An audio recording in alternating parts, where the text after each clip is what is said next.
and welcome to the Journey to Canada channel. So today we have been joined by Abdul, who has got an admit from various universities, as well as he has joined this call in order to share his experiences. Like, he has got a visa before March 18th actually. So we are going to ask him like what he's feeling, like whether he's going to travel or not, or what he's going to do. Welcome, Abdul. Hello, Krishna. Hi, good morning, everybody. Thank you for having me on this call. So, yes, So Krishna. I think like you got your visa before March 18, right? Like tell us about that, and then you can share like what are you feeling now, kind of thing. Yeah. Yes, Krishna, definitely. So, I have my visa before March 18. That's actually, in back in January, I have taken my visa for September intake. So, right now, we all know that we have travel restrictions in place. That is up to 31st of this month, as of now, when we are recording this video. So it's really unclear if we are able to travel or not, because we are seeing so many reviews across multiple channels that students are being rejected at the airport and they are being sent back. And also we can see that some people are actually able to travel. They're able to fly from New Delhi to Toronto at this point of time. So the main thing is you should have some support letter from your university telling that your presence is essential on campus. So essential on campus means here basically you should have some in-person classes, or probably you have some issues in your home country with your time zone or internet issues. But the thing is, what I have noticed is many students are getting these letters from university. There's no problem in that. Absolutely, the university is trying to help the students. In giving them letters saying that this particular student has in-person lab, or probably he has bandwidth issues in his home country, so please let him allow. So these things are coming up, but the thing is, some Air India officers are pretty vigilant, and after they see this letter, they still deem that this travel is not essential because it's completely online. So at this point of time, though I have a travel exemption, I hold a valid passport and all things, I'm still skeptical about my travel. So every day I'm seeing the news, and there are so many flights coming up. So earlier it was only Air India under the Vande Bharat mission, but right now we have British Airways, we have Virgin Atlantic, we have AirAsia also coming up. We are having so many multiple carriers which are coming up. So it's really a personal choice to make whether to travel or not. And the main thing lies, convincing the officers when you're leaving India and when you're entering into Canada. So it's really, I could say, it's a personal choice and it's a risk also. Like whether to travel now, there are pros and cons, right? From your point of view, what are the pros and cons? Would you say, like, you have got the visa, you have everything planned out, you do a lot of research personally, I know. So what do you think? Are you going to travel now? Do you wait? Yes, Krishna. Let me start with the pros of traveling to Canada right now. The very first pro is, you will be exposed to an international exposure, and you will meet new people, new culture. The climate in Canada is right now, it's very nice. Before October, it's very pleasant weather right now. After October and all, it will be chilly, and from my experience, this anyone who has a visa will be willing to travel. There is no doubt about that.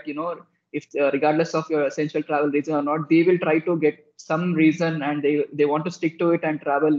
Because it's like a dream come true. You're going to a foreign country, with all the uh, benefits you're going to get there, right from landing there. It'll be a new atmosphere. So this is one big pro. You'll have the local experience. You'll have the culture. You'll be in a culture shock, I could say, for starting few days, but you will adjust to it. So the more early you go in a good climate or good weather, it's very easy to adjust. But probably if you are starting after October, and then it will be the winter time, slowly it starts, and that will be little difficult for students. I can say that.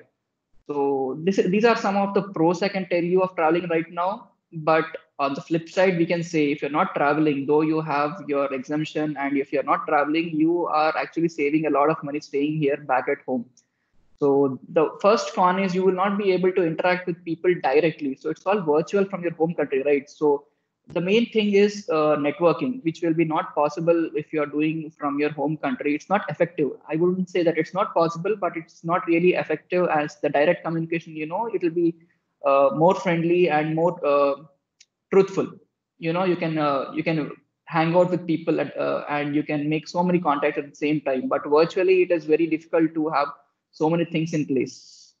So I would suggest whoever has a visa exemption, it's a personal choice, but in case you are able to travel, you must definitely go out. But in case you have some other plans and you want to save some money and travel What probably you after some time, what you thinking actually? What goes in your mind rather in my mind right now, what I have come to, what I think is, in my circle, as I can say, I have only like myself who is exempt from travel restrictions, and my friends, they are yet to receive their visas. So I feel I'll be left out or probably alone in a new country.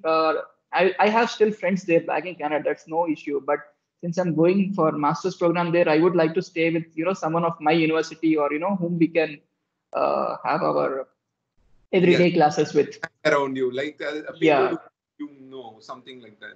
yeah. So I want to actually wait for some time until my friends also get their visas, and travel restrictions might go up, or probably they will get some extra exemptions for all the people who are having their visas after March 18th. So Krishna, you must be aware that right now we have this two-stage visa process, right? They are giving AIPs instead of the actual visa.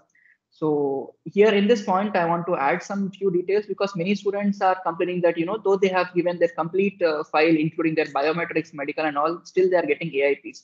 So the thing is, when you apply for a study permit application online, when your study permit is approved, you will be given a TRV document. That's a temporary resident visa. So that is nothing but the sticker which I showed you on my passport. So the thing is, at this point of time, there are no VACs or VFS offices open. So they can't make a final decision on your application without your passport. So instead of this, they have introduced this temporary process that is up to September 15th. So need not worry about it. Once you get your first level or first stage approval, that is AIP, you are very much good to go. You need not worry. Whenever the VACs are opening up, the second stage will come, and then you will get your temporary resident visa, and you can get that stamp, or you can call it counterfoil on your passport.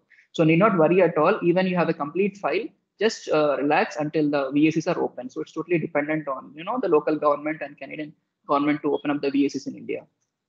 Okay. Thank you, Abdul. Thank you for sharing this small experience, how you feel about whether going in for Jan intake or not. So personally, your choice is, if you have a gang of people around you, people whom you know who are going to travel from the same university, you would be comfortable more. But generally speaking, Yes. It's a good choice to travel. That's what you are telling us, right? Yes, yes. If you are actually a solo traveler, then you wouldn't mind traveling anywhere because you are able to travel it. But being always with people, gangs, and all, so I would like to go with my friends, since it's my first trip out of the country too. So I want to make it memorable with my friends too. I don't want to be like a solo traveler at this Yes, point of time. understandable. That's what, like, probably this is a dream of many people who want to travel abroad, study. Probably this might be their first international trip, even. What about you? Is it the first international trip for you? Yes, Krishna. For me, it's a first international trip, but yeah, I have done many domestic trips. So this is my first international one.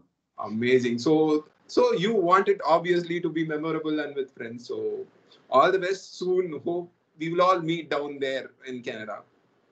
Sure, Krishna.